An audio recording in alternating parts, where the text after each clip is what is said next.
భారతదేశంలో ప్రధానమైన అపాయింట్మెంట్లన్నీ గవర్నమెంట్ రికమెండేషన్ మీద ప్రెసిడెంట్ చేస్తారు.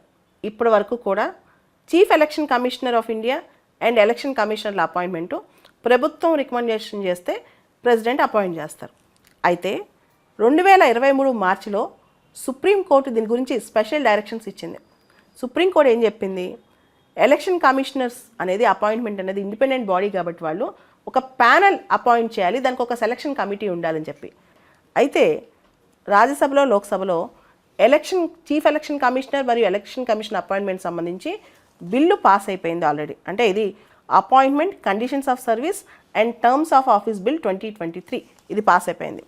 ఇది 1991కి సంబంధించిన అపాయింట్మెంట్ చట్టాన్ని, chief election commissioner election commission చట్టాన్ని పూర్తిగా సమూలంగా రిపీల్ చేసేస్తుంది.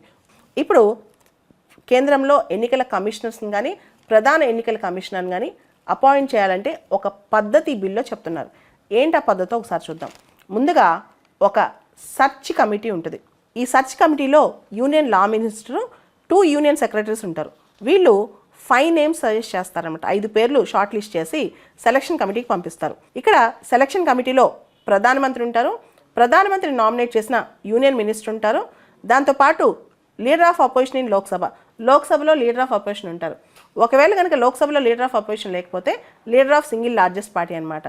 అయితే సర్చ్ కమిటీ షార్ట్ లిస్ట్ చేసిన నేమ్స్లోంచే సెలక్షన్ కమిటీ అపాయింట్ చేయాలంటే కానక్కర్లేదు. సర్చ్ కమిటీ షార్ట్ లిస్ట్లో లేని పేర్లు కూడా సెలక్షన్ కమిటీ సెలెక్ట్ చేయొచ్చు. సెలక్షన్ కమిటీ సిఫార్సుల మేరకు ప్రెసిడెంట్ వాళ్ళని చీఫ్ ఎలక్షన్ కమిషనర్స్ని అపాయింట్ చేస్తారనమాట. ఇక్కడ మనం గమనించాల్సింది ఏంటంటే election commission constitutional body. Article 324 ప్రకారం ఎలక్షన్ కమిషనర్కి సంబంధించిన అపాయింట్మెంట్ అంతా వాటి గురించి ఉంటుందన్నమాట ప్రస్తావన. ఆర్టికల్ 324తో పాటు ఇంతకుముందు ఎలక్షన్ కమిషన్ సంబంధించి 1991లో వాళ్ళ అపాయింట్మెంట్ కండిషన్స్ ఆఫ్ సర్వీస్ చట్టం ఉంది. ఇప్పుడు దాన్ని రిపీల్ చేసేసారనమాట. అయితే ఎలక్షన్ కమిషనర్స్ తొలగింపు అంటే నిర్మూలన విషయంలో మాత్రం ఇంకా మార్పులు చేయలేదు. Chief election commissioner supreme court judge ఏ విధంగా అయితే తొలగింపుకు గురవుతారో అదే పద్ధతిలో పార్లమెంటరీ తీర్మానం ద్వారా తొలగింపుకు గురవుతారు. ఇతర election commissioners chief election commissioner recommendations మీద తొలగింపుకు గురవుతారనమాట.